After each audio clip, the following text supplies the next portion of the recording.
Bismillahirrahmanirrahim. Assalamualaikum warahmatullahi wabarakatuh. Alhamdulillahilladzi awdaha at-tariq lit-talibin wa sahhala manhaja as-sa'adati lil-muttaqin wa basara basaira al-musaddiqin bisari al-hikam wal ahkam fid-din wa manahahum asrar al-iman wa anwar al-ihsan wal yaqin. Asyhadu an la ilaha illallah wa asyhadu anna Muhammadar Rasulullah.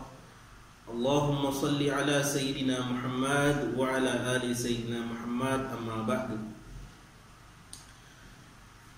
Adik-adik mahasiswa-mahasiswi kelas semester 1 kelas E PAUD FTK UIN Mataram yang saya hormati, alhamdulillah sore hari ini saya bisa bersua melalui virtual, yakni aplikasi YouTube dan WAG WhatsApp Group bersama adik-adik dalam mata kuliah Al-Quran. Ini adalah pertemuan pertama di kelas saya di kelas 1E untuk mata kuliah ini. Adapun untuk kelas 1A, B, C, dan D itu alhamdulillah mereka sudah pertemuan yang kedua. Karena minggu yang lalu kita karena ada liburan, karena kasus demo dan sebagainya, sehingga kita tidak ada kuliah. Tapi alhamdulillah pada hari ini tanggal 15 tentunya 15 Oktober 2020 kita bisa berjumpa pada mata kuliah Al-Quran. Adik-adik yang saya hormati dan cintai, untuk lebih barokahnya perkuliahan kita pada sore hari ini, mari kita sama-sama membuka perkuliahan ini dengan membaca Ummul Kitab. Ala kulli niyatin salihah wa li kulli niyatin salihah. Al-Fatihah. Bismillahirrahmanirrahim. Iyyaka na'budu wa iyyaka nasta'in. Shiratal mustaqim. Shiratal ladzina an'amta 'alaihim.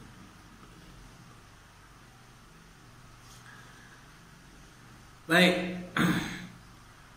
Pada pertemuan pertama perkuliahan ini biasanya kita akan melakukan pembelajaran, yaitu kontrak kuliah. Kontrak kuliah ini berisi tentang sistem perkuliahan kita, kemudian mengenal mata kuliah, dan yang terakhir adalah sistem penilaian. Jadi 3 hal yang akan menjadi materi pertemuan kita yang pertama ini. Yang pertama berkenaan tentang kontrak kuliah. Jadi perkuliahan Al-Quran ini kita akan melaksanakan perkuliahan sistem daring atau dalam jaringan atau online, dikarenakan merujuk pada aturan UIN Mataram yang masih memberlakukan pembelajaran sistem online. Untuk sistem online kita akan menggunakan aplikasi utama, yaitu WhatsApp yang dikombinasikan nanti dengan aplikasi-aplikasi lainnya seperti Zoom, Google Map, kemudian YouTube. Nah, jadi kita akan melihat kesiapan mahasiswa di dalam perkuliahan nantinya. Namun dalam perkuliahan nanti kita akan lebih banyak menggunakan WhatsApp, dikarenakan WhatsApp ini tidak menguras data yang banyak dan tidak menguras energi baterai, sehingga diharapkan mahasiswa tidak kesulitan mengikuti perkuliahan secara online. Adapun YouTube nanti digunakan ketika presentasi. Jadi kalian buat presentasi melalui offline, setelah jadi dan setelah selesai editing, baru kalian upload di YouTube. Nah, hasil uploadan YouTube itu yang di share ke grup. Nah, itu untuk penggunaan YouTube nantinya. Adapun penggunaan Zoom atau Google Meet, tentu nanti bila diperlukan ada materi yang harus berhadapan langsung, nah ini kita akan gunakan Google Meet atau Zoom seperti itu. Sistem perkuliahan kita itu ketika masuk jadwal pelajaran, maka kita sudah mulai untuk standby di WhatsApp, absensi di WhatsApp. Absensi dilakukan setelah ada pembukaan perkuliahan, baik dari dosen, kemudian ada presentasi perkuliahan dari pemakalah, barulah boleh mengisi absensi. Nah, untuk sistem izin, silahkan nanti kalian bisa chat langsung ke saya untuk izin nggak bisa hadir atau melalui ketua kelas. Diutamakan izin itu dikarenakan ada alasan yang dibuktikan dengan surat, ya, kalau ada tugas atau hal lainnya. Nah, itu untuk sistem perkuliahan. Adapun untuk materi perkuliahan, kita akan merujuk pada RPS yang sudah saya kirim, rencana pelaksanaan semester. Di sana memuat identitas mata kuliah, kemudian tujuan mata kuliah, kompetensi mata kuliah, materi pokok mata kuliah, dan seterusnya.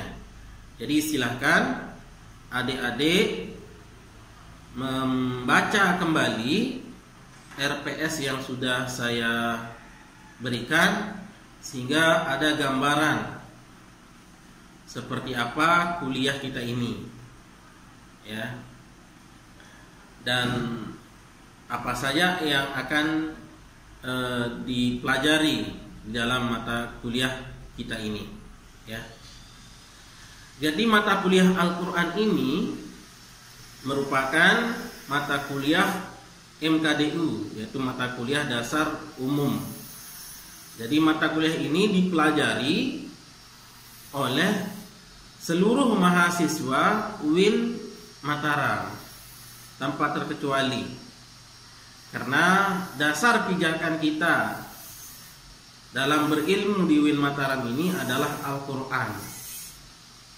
Karena kita adalah universitas Islam, sumber ajaran Islam itu yang pertama adalah Al-Quran. Maka Al-Quran ini adalah menjadi mata kuliah dasar untuk semua mahasiswa UIN Mataram, ya. Jadi pondasi untuk membangun sebuah keilmuan di UIN Mataram ini harus kuat pemahaman terhadap Al-Quran. Oleh sebab itu, melihat pentingnya mata kuliah ini, saya berharap mahasiswa mengikuti perkuliahan ini dengan baik dan mendalami. Untuk mendalami materi-materi nantinya kalian bisa cari buku sebanyak mungkin dan kalian bisa cari jurnal sebanyak mungkin, baik buku itu cetak maupun elektronik. Dan saya kira banyak buku-buku yang membahas tentang Al-Quran. Ya. Apa saja bahasan kita nanti di dalam mata kuliah ini? Bahasan kita pada mata kuliah ini adalah Al-Quran dan pemeliharaannya. Ya. Jadi bagaimana pengertian Al-Quran? Apa pengertian Al-Quran? Kemudian pemeliharaannya seperti apa? Pengertiannya, ya. Kemudian ayat suratnya, kemudian bukti kemurnian Al-Quran, bagaimana terpeliharanya Al-Quran, ya, kemudian bagaimana tersusunnya Al-Quran, kemudian kenapa Al-Quran menggunakan bahasa Arab. Nah, ini Al-Quran dan pemeliharaannya. Itu bahasan pertama kita nanti. Yang kedua ada pewahyuan Al-Quran. Karena Al-Quran ini wahyu. Jadi bagaimana sistem wahyu di dalam Al-Quran. Kemudian Al-Quran dan ilmu pengetahuan. Jadi Al-Quran itu berisi seluruh aspek kehidupan, bukan hanya berisi tentang sholat, zakat, puasa, haji saja, atau bukan hanya berisi tentang ibadah mahdoh, tapi Al-Quran itu berisi ibadah ghairu mahdoh, berisi tentang segala bentuk kehidupan, berekonomi, kehidupan politik, kehidupan sosial, kehidupan kesehatan, kehidupan alam, dan semuanya itu tercantum di dalam Al-Quran, ya.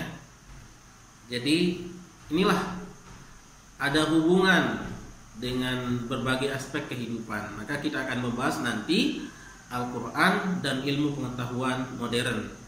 Kalau tidak salah nanti itu pada pertemuan yang keempat.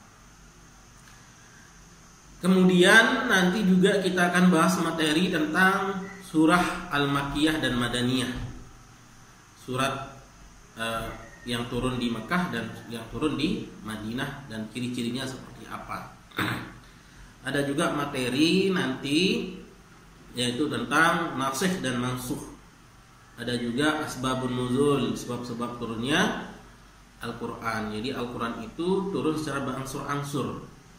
Jadi kapan turun? Karena ada sebab turun di ayat ini untuk menjadi konfirmasi kehidupan, untuk menjadi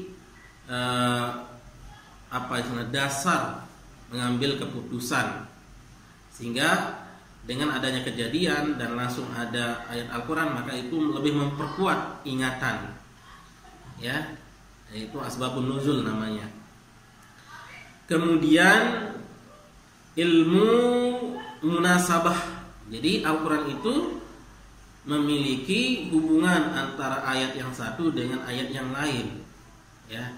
Jadi isi Al-Quran itu tidak berdiri ayat satu berdiri sendiri, ayat dua berdiri sendiri, tidak. Jadi masing-masing memiliki hubungan ayat yang lain dengan ayat setelah sebelum. Nah, itu ada hubungan, ya, ada munasabah. Kemudian materi berikutnya nanti kita akan juga membahas pada pertemuan-pertemuan berikutnya itu ada ayat muhkam dan mutasyabih, ya. Ada ayat-ayat yang kiranya perlu ditakwil, ya, perlu ada tafsiran, gitu ya. Kemudian bahasan Al-Quran berkenaan tentang bahasa-bahasa spesifik Al-Quran. Ya, kenapa ada amsal, kenapa ada cerita, kenapa ini, itu bahasa-bahasa Al-Quran lebih spesifik, itu juga akan menjadi bahasan kita pada mata kuliah ini. Kemudian kita akan mempelajari juga adalah dirasah an-nusus, yaitu nas-nas yang ada dalam Al-Quran. Kemudian kita akan mempelajari tentang ilmu tafsir, kemudian terjemah, ya, nanti itu yang kita akan pelajari. Dan terakhir nanti kita akan mengakumulasi seluruh materi pada pertemuan yang ke-15. Nah, itu gambaran dari materi perkuliahan kita, ya. Untuk satu semester ini kita akan berjumpa sebanyak 16 kali. Pertemuan pertama kontrak perkuliahan yang sedang kita laksanakan. Yang kedua materi tentang Al-Quran dan pemeliharaannya. Yang ketiga pewahyuan Al-Quran. Yang keempat Al-Quran dan ilmu pengetahuan. Yang kelima makiyah dan madaniyah. Yang keenam nasih dan mansuh. Yang ketujuh asbabun nuzul. Yang kedelapan itu nanti UTS, ya. Yang kesembilan itu adalah ilmu munasabah. Yang ke-10 itu ada muhkam dan mutasyabih. Yang ke-11 itu adalah bahasa-bahasa spesifik Al-Quran. Yang ke-12 adalah dirasah an-nusus. Yang ke-11 yang ke-13 itu nanti ada ilmu tafsir. Yang ke-14 nanti ada ilmu ulumul Quran yang berhubungan tentang terjemahan dan sebagainya. Yang ke-15 itu adalah akumulasi dari seluruh materi. Yang ke-16 itu adalah UAS. Jadi insyaallah 16 kali kita pertemuan untuk menyelesaikan mata kuliah Al-Quran ini. Nah, berarti selama satu semester kita akan berjumpa 16 kali. Adik-adik mahasiswa, sesuai dengan undang-undang akademik UIN Mataram, bagi mahasiswa yang tidak mengikuti perkuliahan lebih dari 4 kali. Jadi ada adik-adik yang tidak mengikuti perkuliahan lebih dari 4 kali, maka itu nanti di DO dari mata kuliah Al-Quran. Artinya tidak bisa mendapatkan nilai, ya. Lebih dari 4 kali gak hadir, maka kita tidak bisa kasih nilai. Oleh sebab itu, saya harapkan mahasiswa tidak ada yang tercecer, semuanya lulus pada mata kuliah saya ini, ya, mata kuliah Al-Quran ini. Dan saya sendiri agak susah memberikan nilai, yaitu susah kasih nilai B atau C. Biasanya nilai A, karena mahasiswa-mahasiswa sebelumnya itu rajin-rajin kuliah dan bisa menjawab dengan baik. Akhirnya mereka rata-rata mendapat nilai yang bagus. Kenapa perlu ada nilainya bagus? Ini ilmu yang saya dapatkan dari Prof. Agil ya, Siraj Al-Munawar, mantan Menteri Agama dahulu. Perlu kita kasih nilai bagus itu pertama karena sebagai apresiasi kepada mahasiswa. Karena adik-adik ini untuk sampai ke universitas ini dengan perjuangan yang panjang, ya. Sangat panjang perjuangan kalian sehingga bisa bergabung di Universitas Islam Negeri Mataram ini, ya. Yang kedua, untuk kalian kuliah di sini itu kalian melibatkan seluruh keluarga kalian, teman kalian, untuk pertimbangan yang panjang, yaitu dengan musyawarah keluarga, dengan sharing dengan teman dan sebagainya, ya. Jadi kalian betul-betul pernah sungguh-sungguh untuk bisa sampai ke sini. Kalau tanpa ada kesungguhan gak mungkin kalian bisa diterima di Universitas Islam Negeri Mataram ini. Ya, kalau nggak sungguh ya otomatis kalian sudah menikah gitu. Apalagi usia-usia kalian seperti ini, usia yang cepat menikah, ya.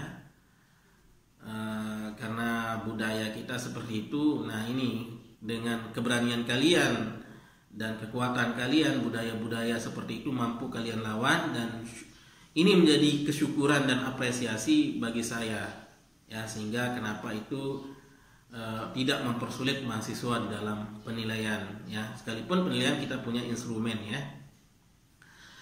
Yang ketiga, nilai yang saya berikan itu adalah sebagai peringatan. Jadi kalau kita kasih nilai A, otomatis nanti dia akan malu untuk tidak berlaku baik. Kan nilai saya A di mata kuliah Al-Quran, maka saya harus bersikap dan bertingkah laku seperti nilai-nilai Al-Quran.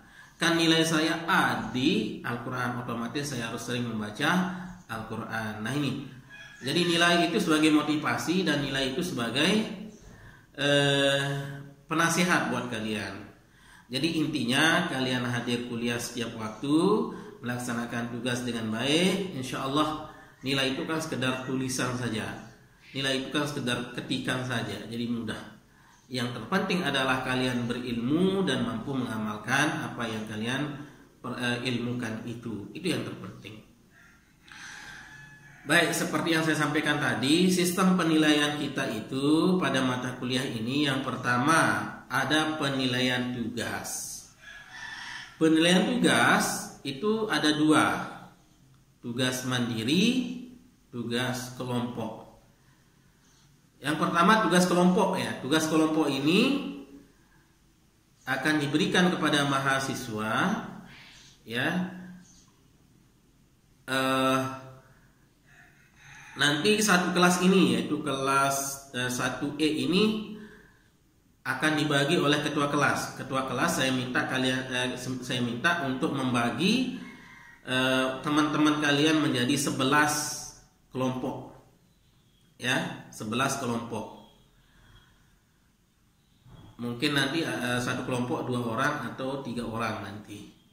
Nah, setelah ketua kelas membagi kelompok, baru dibagi materi. Materi mulai dibagi adalah dari materi ketiga. 3, 4, 5, 6 seterusnya itu yang dibagi.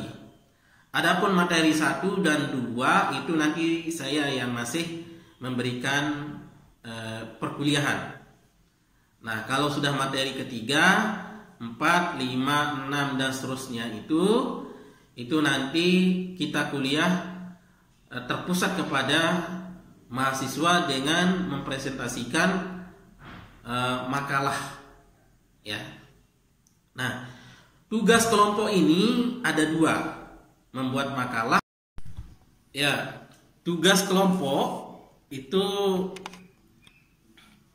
nanti wajib membuat makalah dan wajib membuat video presentasi. Makalah harus dikirim ke grup itu 1 hari sebelum pelaksanaan perkuliahan, ya. Adapun video presentasi itu harus diupload dulu ke YouTube. Setelah upload ke YouTube, nanti linknya itu yang dikirim. Kapan link dikirim? Link dikirim saat proses perkuliahan. Misalnya hari ini adalah gilirannya si A untuk presentasi.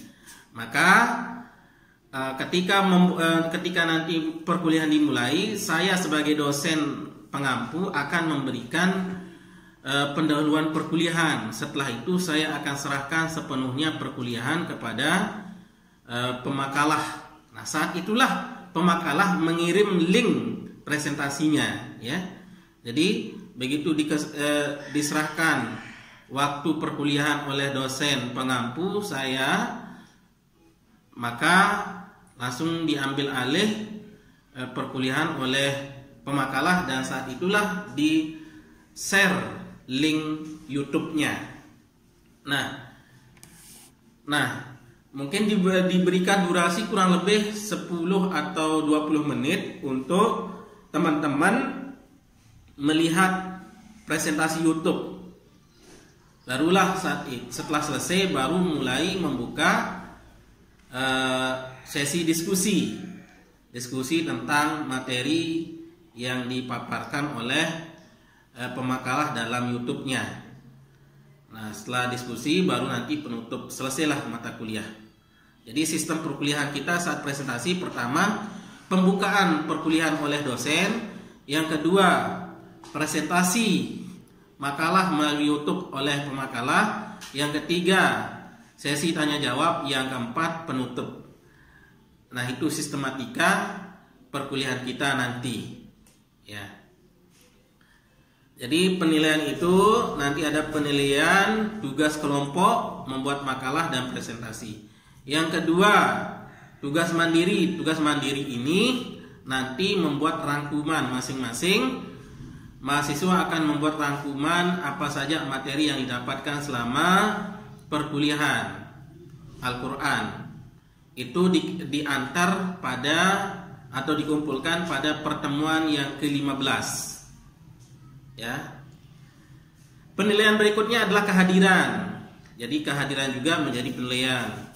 Penilaian terakhir itu adalah UTS dan UAS. Jadi 4 aspek dari penilaian. Yang pertama, penilaian tugas kelompok, penilaian tugas mandiri, penilaian kehadiran, dan penilaian, artinya hadir dan aktif, ya. Yang terakhir penilaian UTS dan UAS. Nah, ini 4 aspek penilaian pada mata kuliah Al-Quran ini. Oleh sebab itu, saya berharap kepada adik-adik silahkan mengikuti perkuliahan ini dengan baik, sehingga apa yang kita akan pelajari dan apa yang kita ambil dalam perkuliahan ini bisa menambah wawasan dan bisa menjadi bekal kita nanti menjadi seorang guru yang profesional, seorang guru yang berdasarkan kepada pemahaman agama Islam. Saya kira ini yang dapat saya sampaikan di dalam pertemuan pertama kontrak perkuliahan di kelas 1E PAUD FTK UIN Mataram. Jadi silahkan kepada mahasiswa, bagi yang sudah selesai melihat video saya ini, maka boleh mengisi list daftar hadir di grup WA. Maka mahasiswa yang tidak menonton video ini dari awal sampai akhir, maka tidak boleh mengisi daftar hadir. Jadi, dan usahakan video ini dilihat selama jam perkuliahan kita, dari jam 4 sampai jam 5 sekian, ya, pada hari Kamis tanggal 15 Oktober 2020. Nah, berikutnya hal-hal yang masih belum jelas dari apa yang saya sampaikan boleh ditanyakan langsung, dan atau ada yang luput saya jelaskan, tidak saya jelaskan, boleh kalian juga tanyakan, ya, sehingga kita harapkan pertemuan-pertemuan berikutnya dalam perkuliahan kita ini bisa lancar pelaksanaannya dan sukses juga di dalam memahami apa yang menjadi materi-materi di dalam perkuliahan kita ini. Terima kasih atas segala perhatian seluruh mahasiswa yang ikut di dalam perkuliahan ini. Saya ucapkan terima kasih, jazakumullahu khairan katsira, dan saya akhiri dan ucapan wallahu muwaffiq wal hadi ila sabil rasyad. Wassalamualaikum warahmatullahi wabarakatuh.